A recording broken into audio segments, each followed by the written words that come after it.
Madame Delacroix, Madame Brun.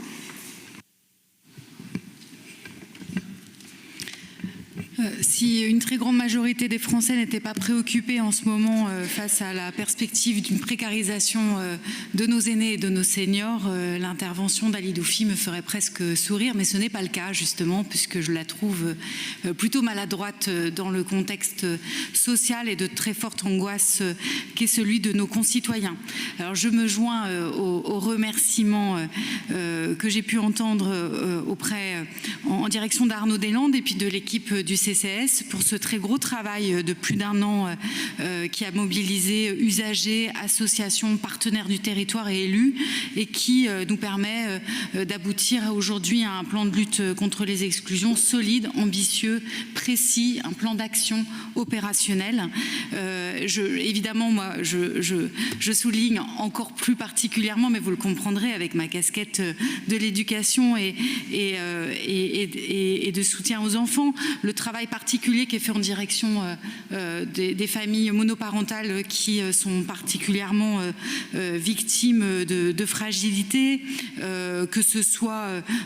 avec la mise en place d'une aide spécifique, mais aussi les campagnes de dons, les places en crèche, tu as parlé des places en crèche à VIP, le travail également en direction des parents éloignés du numérique. Et pourquoi est-ce que je le souligne? Parce que,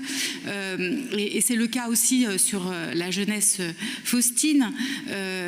ce plan de lutte contre les exclusions, il s'inscrit évidemment en complémentarité avec les outils qui sont déjà les nôtres. Je pense bien sûr au PEG, mais je pense aussi à la stratégie jeunesse que nous avons adoptée il y a maintenant plus d'1 an. Je pense aussi, et d'ailleurs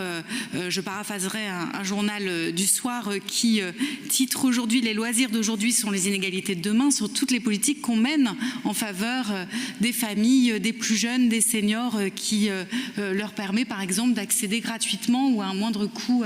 à des loisirs de qualité. Et puis je pense aussi bien sûr surtout à notre politique du logement qui fait que Lille aujourd'hui est une des grandes villes et je pense l'aire urbaine la plus mixte de France. Ça nous a été reproché il y a peu, mais pour nous c'est une fierté. C'est une fierté et je ne peux me retrouver dans la caricature présentée par Ali Doufi qui vise presque à nous présenter un paysage parisien où viendrait s'opposer le grand ouest des riches quartiers parisiens avec l'est parisien au travers d'une pseudo-opposition entre nord et sud. À Ali Doufi, je dirais volontiers d'ailleurs qu'il ne faut pas regarder uniquement une carte qui est celle du logement social, mais regardons par exemple le taux de pauvreté dans le quartier de Vauban qui est à 25% et qui montre bien qu'aujourd'hui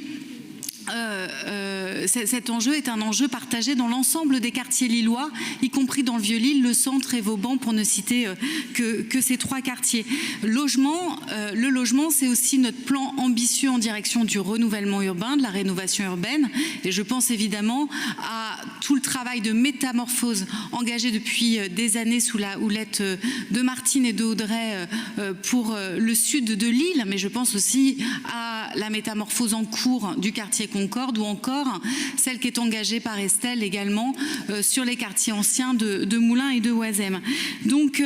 un plan qui vient s'inscrire en complémentarité avec des politiques ambitieuses portées par l'équipe municipale qui visent à faire de la solidarité, de la justice sociale et de la lutte contre les exclusions des priorités. C'est bien plus que notre ADN, ce sont nos priorités premières présentes dans nos politiques orchestrées dans chacune des thématiques et qui trouvent ici aujourd'hui un outil nouveau avec ce plan ambitieux porté par Arnaud. Alors je ne citerai pas Victor Hugo, même si je partage évidemment cette citation, je citerai plutôt l'abbé Pierre qui nous invitait à ne pas pleurer devant les chiffres. À Lille, on ne pleure pas, on agit.